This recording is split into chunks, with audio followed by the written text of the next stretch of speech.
What is going on, everyone? Anthony here. Welcome back to another movie collection update. The first one of 2022. The first of many, guys, because this will be something that will be constantly updated and documented, and that's kind of the purpose. Because on my other channel, Let's Talk Resident Evil, back in 2010, I started to do collection updates that kind of documented each item or items that I would add into the collection.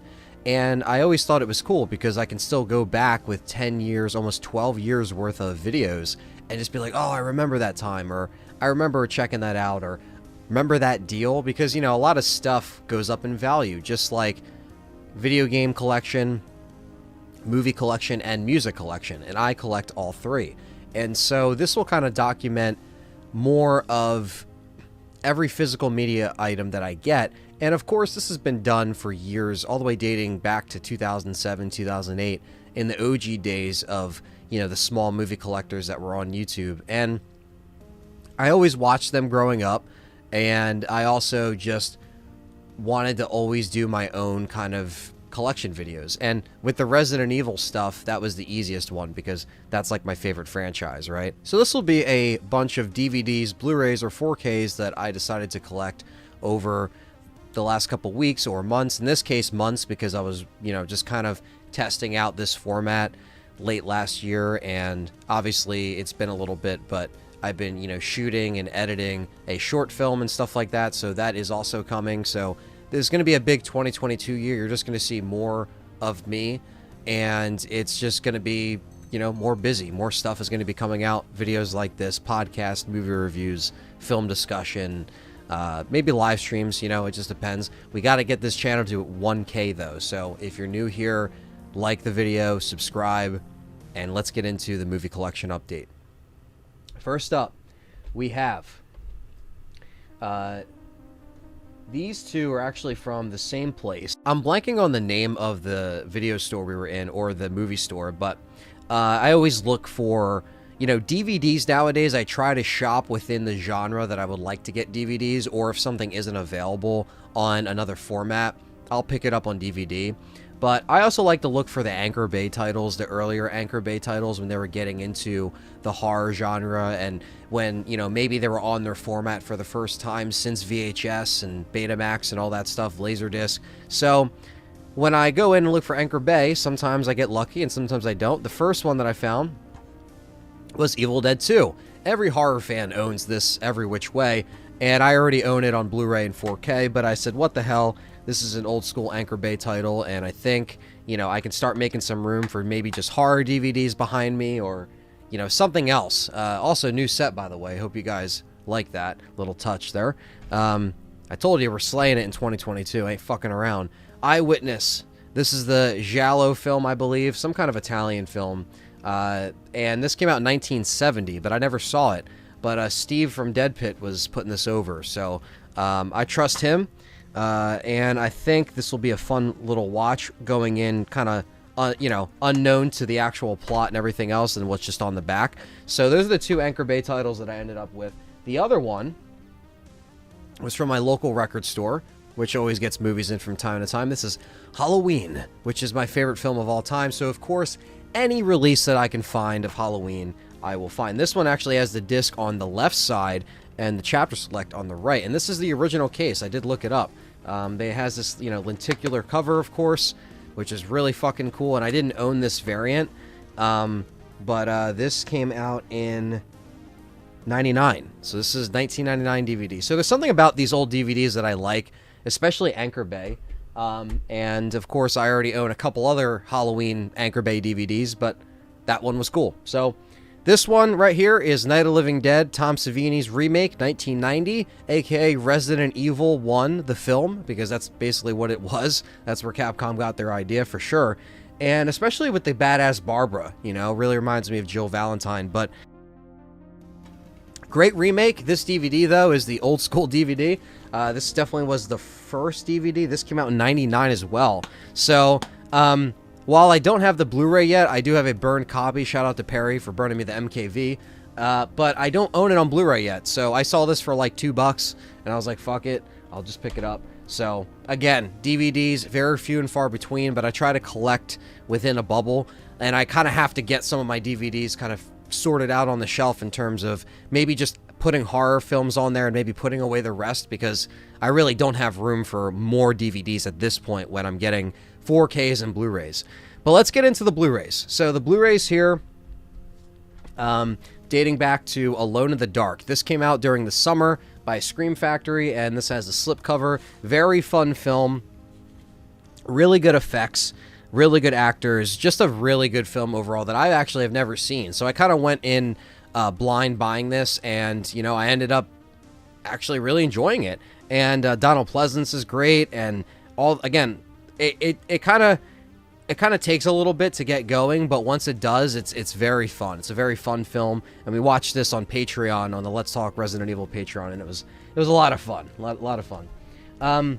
The next up that we have is Perfect Blue, which Perfect Blue is a you know, it's a great little film. It's an anime, obviously, so if you're not into anime, you won't really like it. But you know, Satoshi Kon did Paranoia Agent, and that's an amazing film, or series. Sorry, not a film.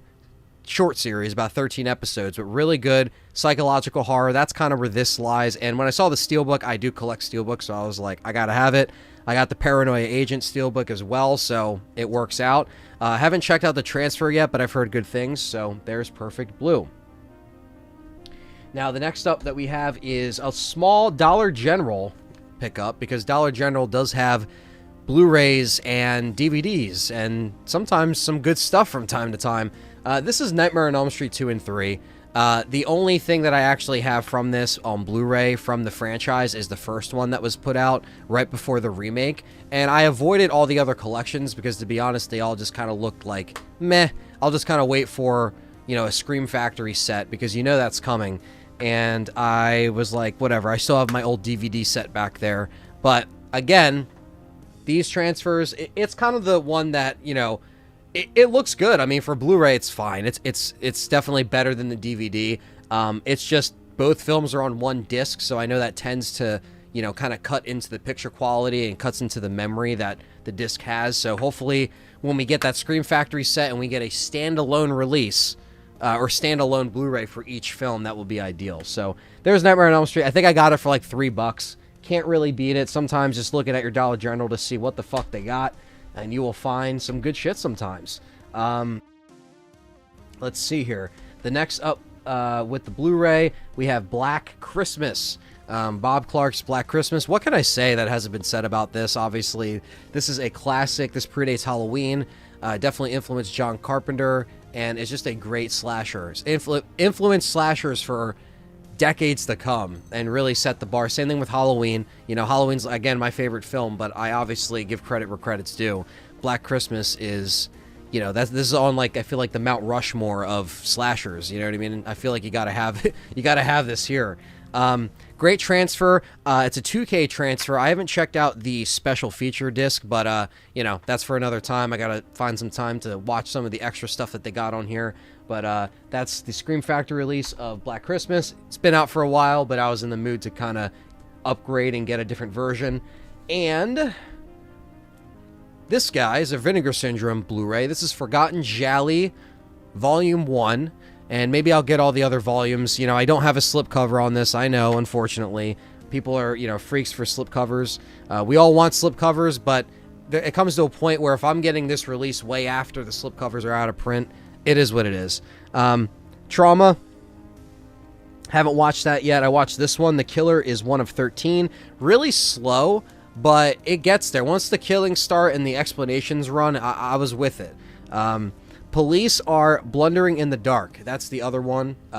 So, want to check these out. I love the Italian genre of horror. You know, obviously with Jali, it's, you know, Forgotten Jali is really trying to kind of give you some kind of, you know, old school film or something that kind of wasn't in, not, I don't want to say mainstream, but just not in front of, especially American viewers, because, you know, unless you were in some of those theaters back in the day, in the Grindhouse era, where they would have some of these things playing, it was harder to find some of these. So for me, I haven't seen any of these. So giallo as a genre, I'm a big fan, and, you know, finding more films like this is really cool. So the transfers are always good. Vinegar Syndrome always does a good job.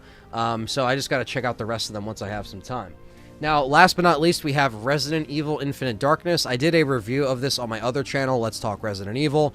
The series was okay, but, you know, the transfer, it is what it is. It does look good, but I just wanted a 4K on this. I just really wanted a 4K instead of just the Blu-ray, but, you know. But without further ado, speaking of 4K, let's get right into the 4Ks. First up, we have The Thing 4K. This was hard to find. The Steelbook is harder to find than the actual normal 4K that we got. This was a Best Buy Steelbook over here in the States, but over in the UK on Amazon, if you have an Amazon UK account, I was able to actually snag this before it sold out, and it is region free, so it does play in your 4K player. So there's the artwork inside and the double disc. Really good fucking transfer. Like, this is solid. Obviously, if you can't find the Steelbook and you just settle for the normal 4K, you're gonna, you know, you're going to be happy, because the 4K on this is really good. It's one of my favorite John Carpenter films, and me and Richard will continue our reviews on The Thing up and coming shortly once we kind of work out our schedule now that I got everything going over here. So we'll be good. So we'll cover it more, so stay tuned for that.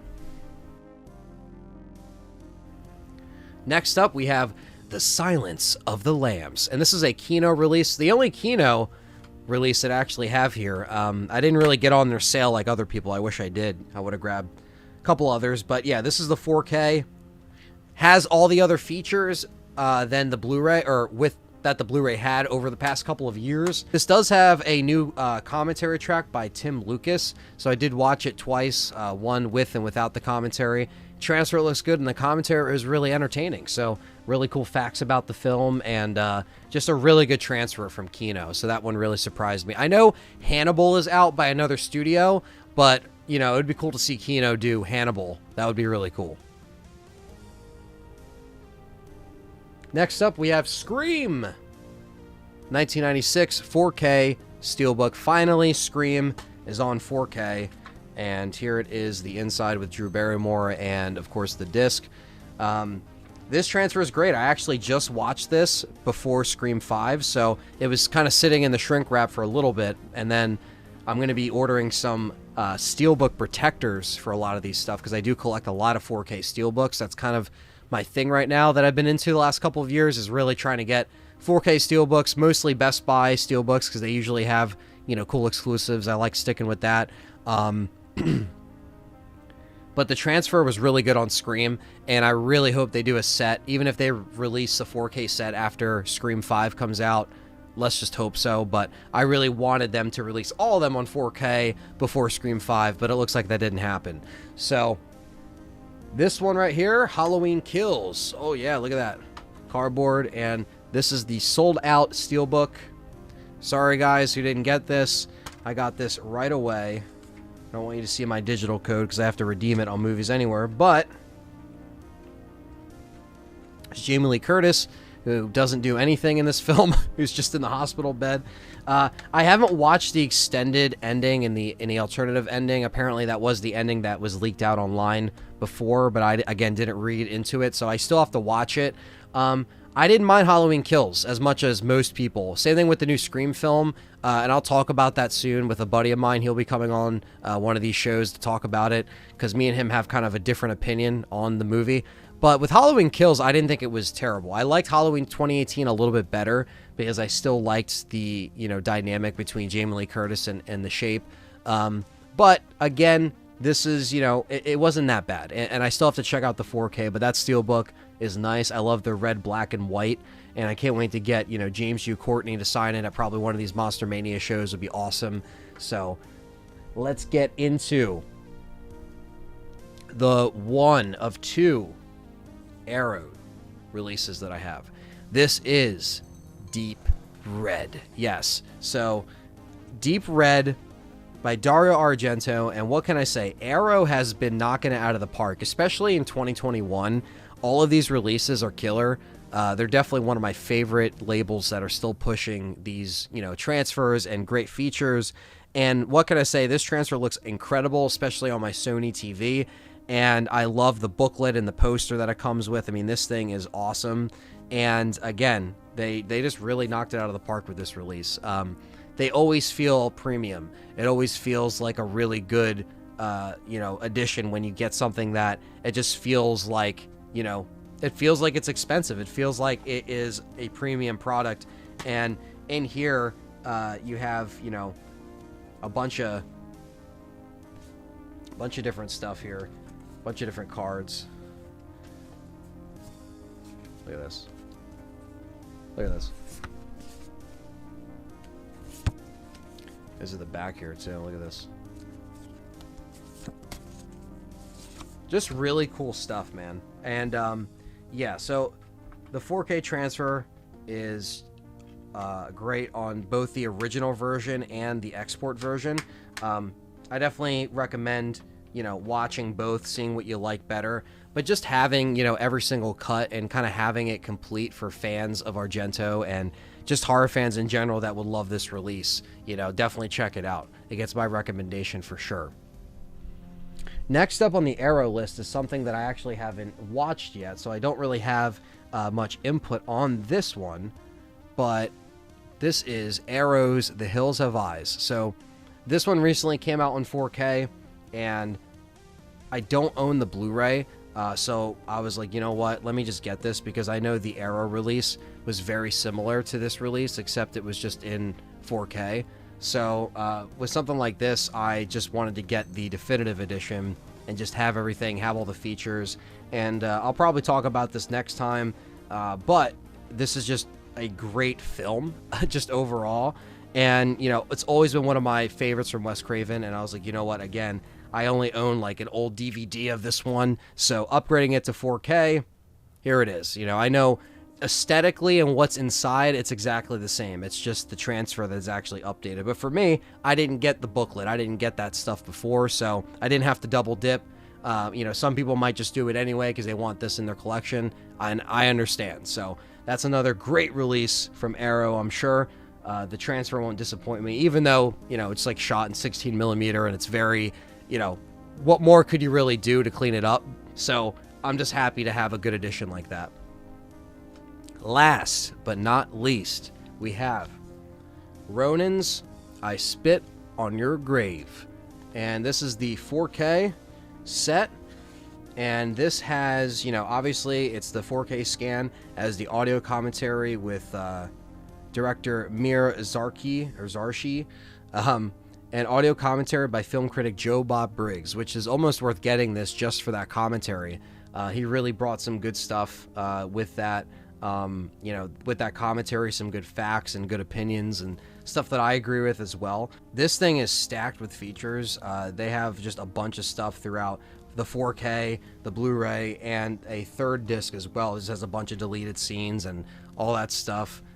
This is just a great transfer and a great little film. And, Ronin did a great job with the picture quality. And that's what I like about, having some of these be restored and them going through that process of getting that film to look, as good as it can on 4K. Obviously it's priced a little more expensive than other 4Ks, but I think with certain labels like this, they really take the time to make the transfer and, again, have a definitive edition of this thing that has all the features, and it's just completely packed with features. So this 4K is worth getting, and Arrow's been knocking it out of the park. Vinegar Syndrome as well has been, pretty good, but 2021 wasn't as strong for them as far as like all releases, but the ones that did come out were solid that I got. But again, this isn't showing everything. This is just showing you what I got in the last couple of months, but the next one will be sooner rather than later. So thank you for watching this first edition of the movie collection update for 2022. And stay tuned for some more video content in the meantime, and we'll catch you guys later.